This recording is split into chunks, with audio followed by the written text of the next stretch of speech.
And hello, this is Luminousz Star. Welcome to the channel. Everyone who's a current subscriber, mwah, you guys and gals already know how special you are to me. I want to thank you so much for your subscriptions as well as all of your support in keeping the Luminousz Star family channel active. Okay, so our community is growing every day and I'm absolutely loving it. So all of my stars, special shout out, mwah, another kiss for you. Thank you so much for supporting me and also for your subscription. Today's video, flying monkeys and enablers are 2 reasons to go no contact from narcissists. If this is your first time visiting Luminousz Star, welcome to Luminousz Star. Please check the description box below for further details to today's video. And while you're at it, don't forget to like and or share the video. Topics of discussion. The purpose of the narcissist flying monkeys and enablers. Topic number 2, narcissist smear campaigning is to character assassinate. Third topic, expect the devaluation and discard instead of being caught off guard. Last and final topic, narcissists don't approve of your becoming a part of the Narcissist Club Med. All right, first point. So a lot of us who have been personally touched, okay, by the flying monkeys and the enablers of a narcissist, we already know sometimes they are more vicious than the narcissist. So the flying monkeys and the enablers of a narcissist, they're usually the true culprits behind your sabotage. When you're trying to thrive forward and when you're trying to recover from the narcissistic abuse and when you are attempting to get a support base or you are going to someone to help you process all of this, right? Even if you have that, sometimes it is not the narcissist, but the flying monkeys and or enablers that they have recruited that absolutely turns out to be the true culprits behind your sabotage. Now, in the case of a romantic situation, we see this one a lot. When the narcissist or the cluster personality is the one that leaves the relationship, okay? And then they already have someone else lined up. And you may be wondering, well, how did they get with somebody else so quickly? Sometimes it turns out the person that they get next to after they break up with you or after they leave the relationship is a person that you may not like, or a person who is so opposite of you, right? They're just the total opposite of you. And a person that may be your rival, a long-standing rival. And this does not exclude family members. Okay, the narcissist and cluster personality, they love drama. Basically, the narcissist and a cluster personality, they don't just break up with someone. They really don't, in my opinion, they really don't break up with anyone. What they do is that they abandon the relationship and they don't have that conversation with their partners about why the relationship for them is over. Okay, they don't break up with a sense of responsibility. They tend to just walk away from the relationship. And the next thing you know, you're not able to contact them anymore. And they're not contacting you. So the relationship just abruptly ends. Okay, that's just putting it in a nice way. But the bottom line is this.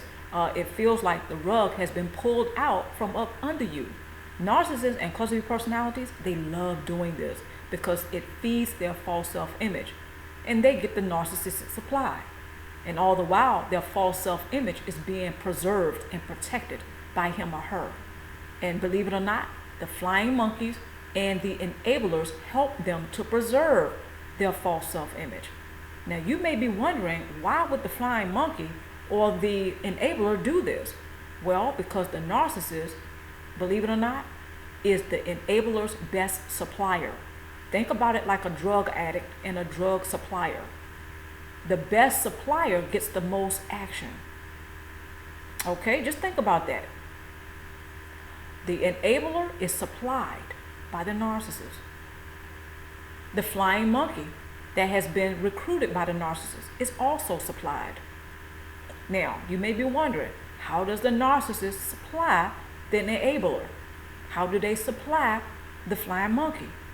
Well, the narcissist likes to study people. It's kind of creepy, but they have this down to a science. A lot of narcissists and cluster personalities, due to their predatory natures, they're very good at hunting.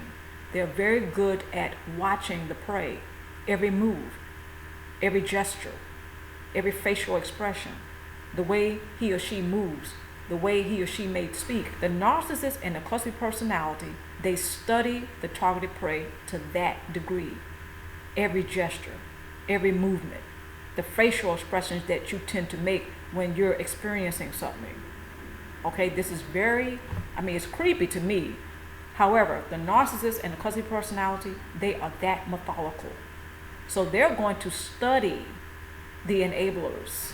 They're going to study the flying monkeys to find out what their vices are. So if the narcissist and or cluster personality has a particular enabler, right, that they're recruiting in order to hurt you or to sabotage you in some way, shape, or form, that's one of the things they're going to be finding out about that enabler, is that they don't like you. Secretly, they don't like you. Or they have a deep, dark, dirty secret about you. So the narcissist and cluster personality, they're going to study that person before they use them against you, before they make their move. So all the while they're studying the flying monkeys and they're studying the enablers, you have not a clue. Usually we don't have a clue what's going on until it is already done. So the narcissist and cluster personality, they will recruit the flying monkey and they will recruit the enabler. However, as part of the recruitment, the narcissist will find out what the vices are of the enabler and of the flying monkey. When the narcissist and cluster personality begins their smear campaign, this is where it all comes to a head. Okay, the person that you thought was your friend is actually an enabler. This is just the example. So when they start the smear campaigning, it all comes together. Should you tell the truth to the enabler? Should you tell the truth to the flying monkey about the narcissist? See, the narcissist has it covered. What you don't know is that the narcissist has spoken to the flying monkey, has spoken to the enabler, and has exposed certain things about you that may or may not be true. But see, that doesn't matter. During the smear campaigning, the narcissist cares not, or they have very little concern whether or not the information that they're sharing with the enablers and flying monkeys, okay, they don't care if it's true or not. Matter of fact, if it's not true, they do like it a little bit better. Unfortunately, some of us do have vices that the narcissist knows about and likes to use against us.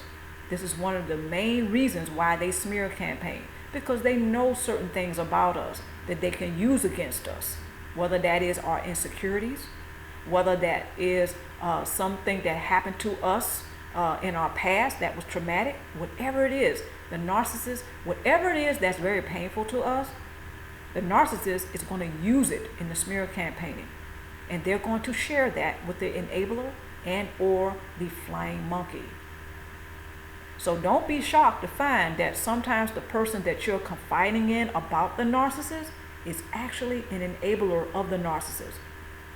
Don't be surprised that they are a flying monkey of the narcissist. Most of the time, this is not detected until the damage has already been done. The narcissist has brushed him or herself off, and they have left the scene of the crime, so to speak. Because remember, they've broken up with you. So they're going to try to turn everyone against you at this point. This is where the smear campaigning comes in again. Should you tell the truth and expose the narcissist at this point, a lot of the flying monkeys and a lot of the enablers, they're going to work very hard for the narcissist to make sure you're the one that's looking crazy. Let's move forward. The vicious cycle of idealization, devaluation, and discard does tend to go on seemingly forever until the person who is being discarded or who is in the middle of the shenanigan wakes up and realizes that the narcissist is playing a very sick game. He or she may wake up to realize that the cluster personality has been working to sabotage them all along. They've been doing this with hugs, smiles, friendly gestures, remembering your birthday, remembering special dates and stuff like this, all until the mask slips off And all of this will go on. Again, this is a vicious cycle. First, the idealization. They think you're the best. They speak that way. They behave that way. And guess what? They tell all of the flying monkeys and they tell all of the enablers how wonderful you are at first. Then comes the devaluation. This is where the smear campaigning comes in. And this is when you may start to hear things about yourself that may be shocking, never knowing that the narcissist set the whole thing up and they got the ball rolling. Then the discard comes in. So while you're confused, hurt, angry, you're going through it, the narcissist is sitting back in amusement because they're watching the whole thing. A lot of us have gone through this. So they're watching the whole shabacle. Then comes the discard. After the narcissist is satisfied with the damage, this is when he or she will disappear. This is when they will ghost you. This is when you're not going to be able to contact them anymore. This is when they're going to stop contacting you. This is when all of the love bombing stops. This is when all of the idealization has faded away. Now you're not so wonderful anymore to him or her.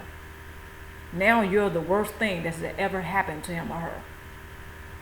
The flying monkeys and the ones who have been recruited as the enablers by the narcissist will chime in. And this more than likely will shock you as well as hurt you. And you may be infuriated by this point.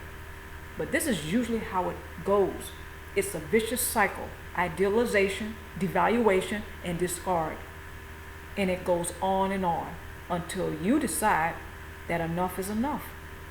The narcissist is never done until you are done. Let's move forward. I say the earliest in the game that you find out who the narcissist is, the better. You're going to be able to recover a lot better from that. It's not that you probably won't be hurt or angry. Yeah, you'll probably still go through that. You're still going to need some support. You're still going to need a constructive outlet to express your experiences.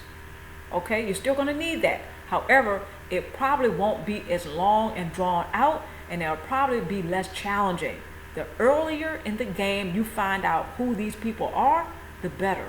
The earlier in the game you find out how the narcissist is and what they represent, the better. Okay, so it is usually a good idea to take off the rose-colored glasses very early on in the game. However, a lot of us from experience know that the narcissist and cluster personality, they're very clever. They're very skillful. They're very, very crafty when it comes to seduction, charm, okay, and knowing how to get you to be very agreeable with him or her, because they're love bombing. Okay, they're love bombing you. They're charming you. They're flattering you. And then all of it comes to a crashing end. This is why a lot of people who deal with narcissists and cluster personalities, they get that shock and awe moment where the rug has been pulled out from up under him or her. Because the narcissist, at first it seemed like they were team him or her. Then they come to find out when the mask slipped off that the narcissist was never team him or her at all. They were only loyal to their false self-image. One might be better prepared for the shock and awe of the rug being pulled out from underneath him or her by the narcissist when it happens. Expect the devaluation and discard to occur when the narcissist begins a smear campaign. Unfortunately, many are caught off guard when the narcissistic rage begins and the mask has slipped off. The better a person understands this about the narcissist and the cluster personality, the better they can be prepared. Okay, they can be prepared when that rug is pulled out. They won't fall as hard because they're not shocked. They're expecting this. They know the narcissist is going to do some dirt. And they already know the more they try to claim that they're innocent, the more they may not look so innocent. Let's move forward. Don't be fooled. Enablers and flying monkeys who have been recruited by the narcissist are not elitists in the Narcissist Club Med.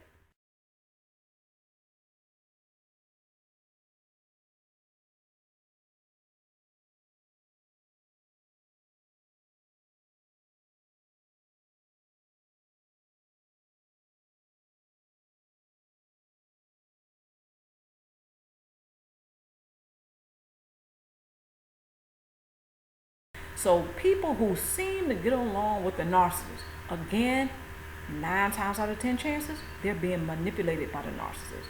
This goes also for the cluster personality. They're not in the elitist status in the Narcissist Club Med.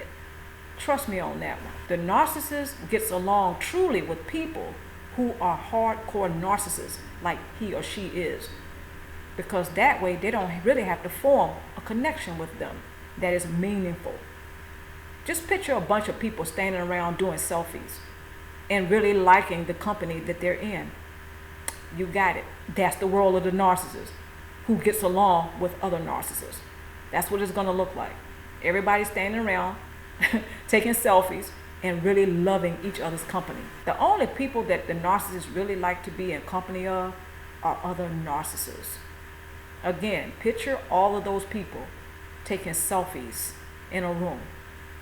Okay? And all of them are enjoying each other's company. It's kind of weird because they're in the middle of taking selfies. So you're probably wondering, well, how can they really enjoy each other's company? They're all taking selfies.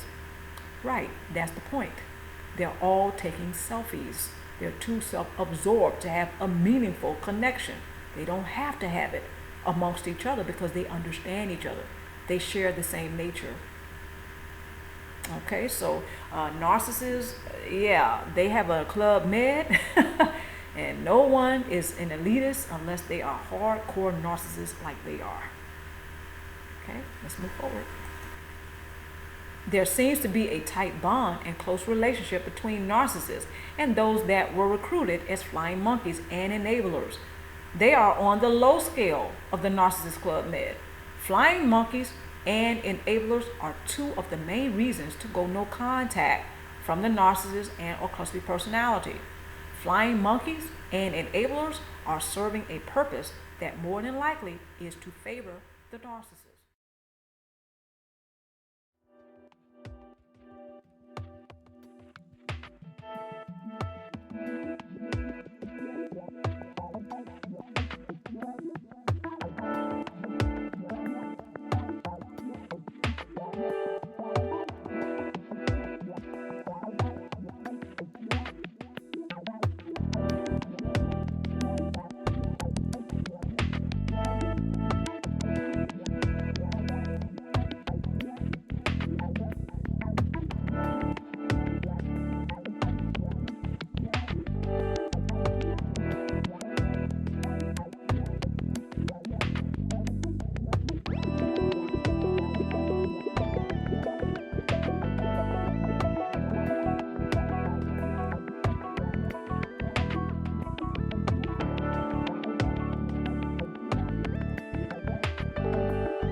I'm Luminousz Star, and I want to thank everybody for joining me today or tonight. And of course, wherever you are, I wish you the very best love possible. And a friendly reminder, I want everyone to know that every Thursday and every Sunday, there are new videos that come out. So stay tuned for more vlogs and stay tuned for more videos. Mwah.